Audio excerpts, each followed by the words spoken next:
কাকু আমি আজকে ওকে পড়াতে আসতে পারবো না। কেন?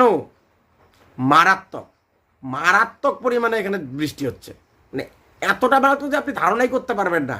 আর ঝড়ও হচ্ছে, ঝড়ে গাছ উড়ে সাইকেলে গিয়ে আটকে মানে ঝড়ে সাইকেল উড়ে গাছে গিয়ে আটকে গেছে, আমি এখানে আটকা পড়ে গেছি এখন।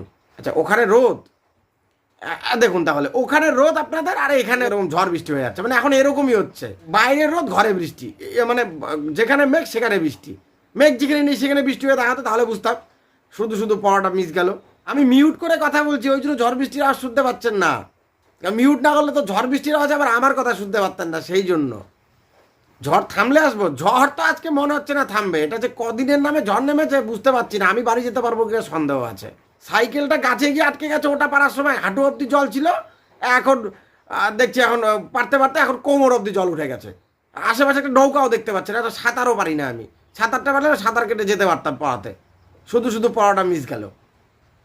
না না, ছেলেকে পাঠাতে হবে না, মানে যা পরিস্থিতি এখন গলা পর্যন্ত জল চলে এসছে। আমারই এখন ভয় লাগছে, আমি না এখন উড়ে গাছে গিয়ে আটকে যাই, আমার গাছ থেকে নামতেও পারি না আমি। আমি এই পড়াটা পড়িয়ে দেব, কোনো চিন্তা করতে হবে না। এটা কেমন কথা কাকু? আমি বাদ দেওয়া পড়া পড়াই না, মানে এইভাবে কেউ মুখের উপর সত্যি কথা বলে কাকু?